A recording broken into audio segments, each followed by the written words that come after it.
हातातील भाकरी माणसाला जगायला शिकवते. अशीच मी एक गोष्ट सांगणार आहे जी उपासना नाही ती संघर्षावर भासलेली आहे. नमस्कार मान्यवर परीक्षक, शिक्षक वृंद आणि माझ्या सगळ्या मित्रमैत्रिणींनो, मी मनस्वी मडावी जिल्हा परिषद उच्च प्राथमिक शाळा कच्चेपार येथील वर्ग 7वीची विद्यार्थिनी आज आपल्या समोर एक कथा सादर करीत आहे. माझ्या कथेचे नाव आहे भाकरी. एक माणूस असतो, तो एवढा गरीब असतो की त्याला 2 वेळचं अन्न सुद्धा नीट खाता येत नसतं. तो बसलेला असतो तेव्हा त्याच्या समोरून एक तपश्चर्या केलेले साधू महाराज चाललेले दिसतात. तेव्हा तो त्यांना बघून म्हणतो, महाराज, तुम्ही तर खूप मोठे साधू दिसतात. मग मला सांगा, नेमकं माझ्या नशिबात काय आहे की मला 2 वेळचं अन्न सुद्धा नीट खाता येत नाही आणि माझ्या आयुष्यात नुसतं दुःखच दुःख आहे. तेव्हा ते साधू महाराज म्हणतात, ठीक आहे. आणि काही वेळ डोळे बंद करून साधना करतात. काही वेळानंतर डोळे उघडल्यानंतर ते त्या माणसाला म्हणतात, इथून पुढे तुझ्या आयुष्यात फक्त 20च भाकरी आहे आणि त्याच्या व्यतिरिक्त तुझ्या आयुष्यात काहीही नाही. तेव्हा तो माणूस म्हणतो, महाराज, तुम्ही इतके ज्ञानी आहात, विज्ञानी आहात, लोकांचे भविष्य बघतात. मग असं काहीतरी करा की त्या 20 भाकरी मला आत्ताच्या आता हव्यात, कारण मी कधी 2 भाकरी सुद्धा एकत्र बघितलं नाही. तेव्हा ते साधू महाराज म्हणतात, अरे, तुला तर त्या 20 भाकरी मिळतील, पण पुढे तुझ्या आयुष्यात काहीही नाही. ह्या तुझ्या वाटेच्या शेवटच्या 20 भाकरी आहेत. तेव्हा तो माणूस म्हणतो, पुढे काहीही नाही मिळालं तरी चालेल, पण मला आता 20 भाकरी मिळतील तर बरं होईल. तेव्हा ते साधू महाराज आपल्या शिष्यांची मदत घेऊन कसं तरी त्यांना भाकऱ्यांची व्यवस्था करून देतात आणि सांगतात, ह्या तुझ्या वाटेच्या शेवटच्या 20 भाकरी आहेत असं बोलून ते निघून जातात.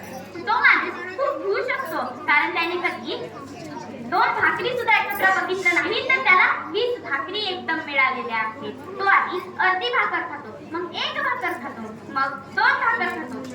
2 भाकर खाल्यानंतर त्याचा पोट भरते. पोट भरल्यानंतर तो विचार करतो, बाजूला 11 भाकऱ्याचं काय करायचं. तेव्हा त्याच्या समोरून एक त्याच्यासारखा गरीब माणूस जात होता.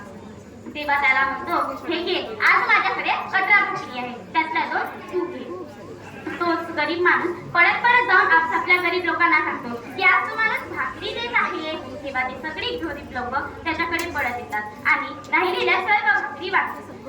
काही वर्ष उलटल्यानंतर ते साधू महाराज तिथे येतात आणि विचार करतात, तर काही वर्षापूर्वी आपण एका लोकांना इथे भाकऱ्याची व्यवस्था करून दिली होती, तर बघू त्याचा हाल कसा आहे.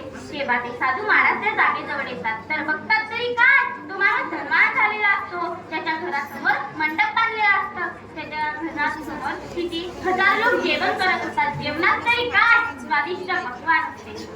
हे बघून ते साधू महाराज हैराण होतात आणि त्या माणसाजवळ जातात आणि म्हणतात, हे कसं झालं, तुला तर फक्त मी 20च भाकरी दिल्या होत्या.